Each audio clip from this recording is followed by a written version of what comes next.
Hello everyone. Just like in the last video, today we have some good news and some bad news. But thankfully this time I've been able to turn a little bit of the bad news into a bit of a positive. The first bit of good news is that our recessive red eggs have hatched. So let's pull one of the babies out and have a look. So here's one of them. I won't keep him out of the nest for too long. I just want to show you one thing.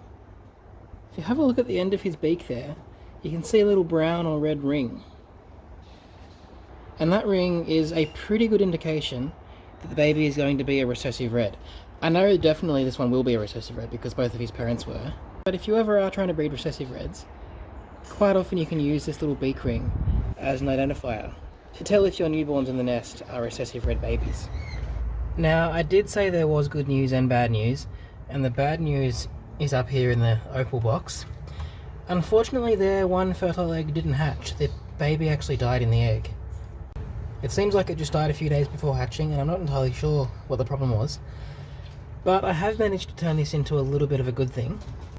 Our recessive red babies actually hatched 2 days apart, so one is a lot bigger than the other. But because we had this spare box up here with these guys who are expecting a baby, I've managed to bring one of the babies up here, and the pair of opals have adopted it. Unfortunately, that does mean that this year we're not going to produce an opal grizzle, which was something I was hoping for. But it means that both of our little recessive red babies will have the best chance at life. Over here in the barless box, this egg is due to hatch tomorrow, but it's actually already started chipping. So I'd say tomorrow morning I'll have a nice little baby barless split that I can show you guys. And I'm really looking forward to having a baby off this cockbird.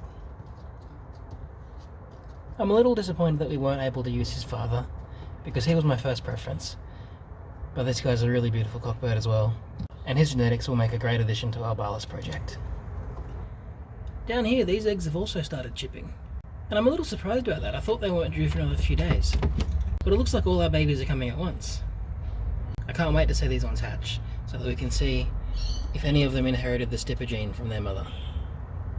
And then of course we have our little friend Gus, faithfully sitting on his fresh eggs. I know at least one of them is fertile. I haven't been able to check the other one yet, but I really am hoping it is. And there shouldn't be any reason why it wouldn't be. I'm glad that the hen finally accepted his advances, and I can't wait until these eggs hatch. I'm really hoping that in this nest we get a spread brown hen. These babies will be going to race, and the best ones will be coming back here to breed the next generation of our brown project. Something else I've done recently is a little bit of work on this garden bed. Nothing has sprouted yet, but I've planted a few things that the pigeons will enjoy. I've put in some peas and some silver beet, and the leaves from both of those plants are really great for the pigeons to eat, and they really enjoy it. So I can't wait to have that growing again.